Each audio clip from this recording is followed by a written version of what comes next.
Good morning, friends, and welcome to another refreshing edition of the Morning Constitution. Before we get into today's meaty topic, though, let's take a moment for that other kind of Constitution that starts your day.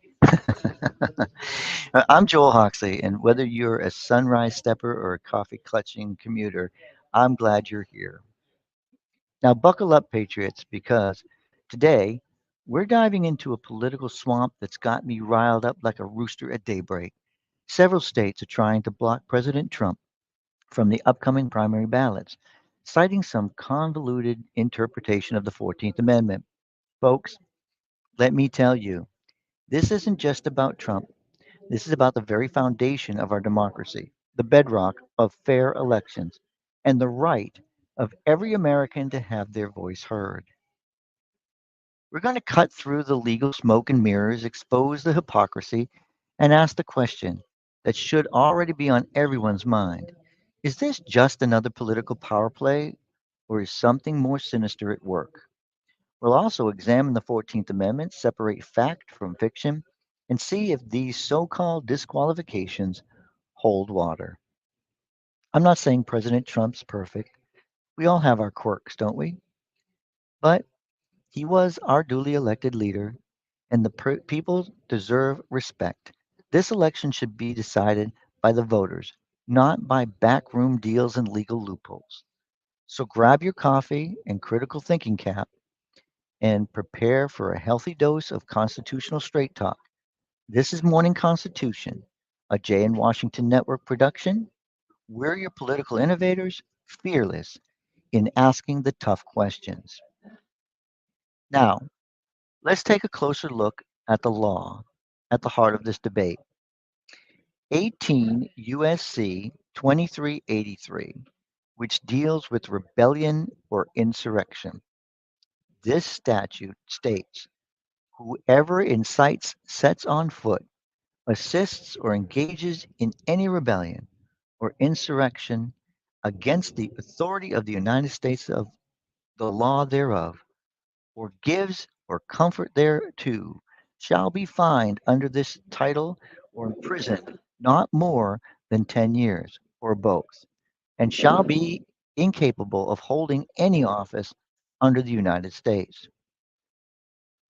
In simple terms, the law criminalizes actions related to inciting, assisting, or engaging in rebellion or insurrection against the United States.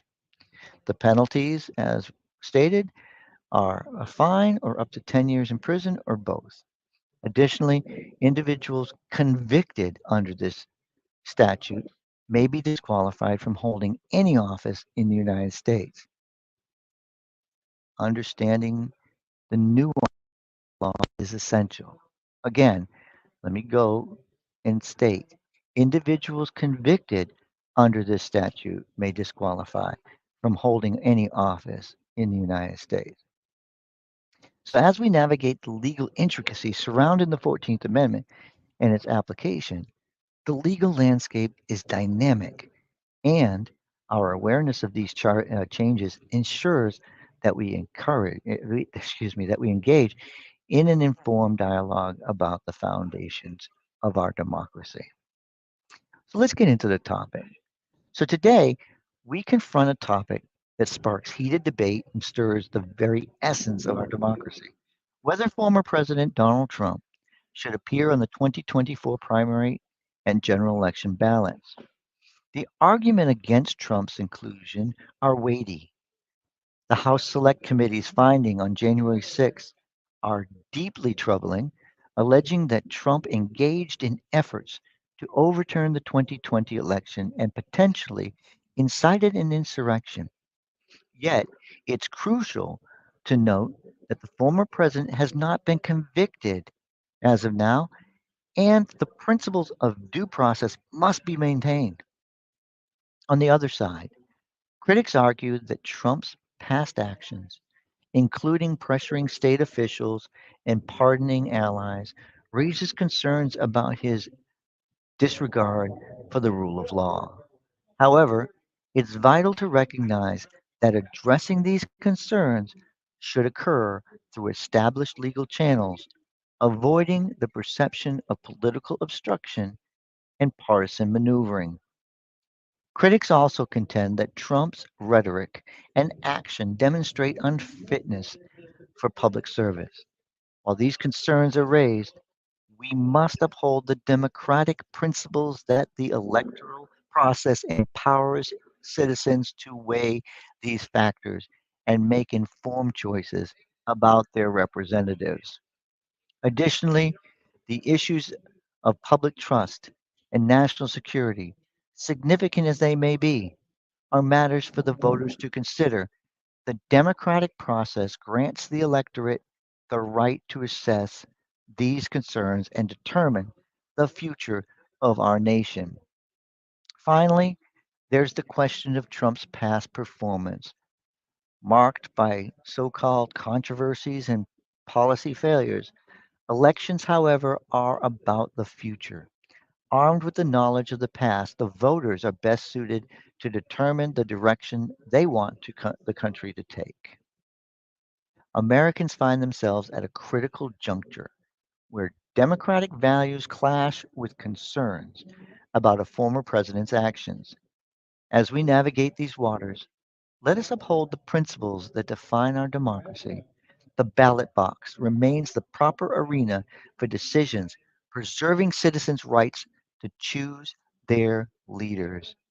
Thank you, and may the spirit of democracy guide us in the conversation ahead. Now, now that we've presented the arguments, let's explore the contrasting perspectives a little more deeply. One side, there's a genuine push to keep Trump off the ballot, citing the House Select Committee's findings in the alleged attempts to overturn the 2020 election. The specter of potential incitement of insurrection looms large. However, it's essential to remember that our legal system operates on the principle of innocent until proven guilty. And as of now, Trump has not been convicted. Conversely, those advocating for Trump's inclusion stress the importance of due process. The, they argue that every citizen deserves a fair and just evaluation based on established legal norms, regardless of political affiliations. The concerns about Trump's past actions, such as pressuring state officials, are acknowledged. Still, the emphasis remains on addressing them through proper legal channels, rather than preemptively excluding him from the democratic process. Critics also point out that Trump's fitness for public service is a matter of the voters to decide. The electoral process is designed to allow citizens to weigh a candidate's qualifications, character, and actions. While concerns are raised, the belief is that the ultimate decision should rest in the hands of the electorate, not predetermined by legal challenges. As we navigate this intricate terrain, it's crucial to recognize that these arguments aren't just about Trump, they are about the principles underpinning our democracy. The issue is whether we uphold the ideals of due process, fair elections, and the empowerment of the people to decide their leaders.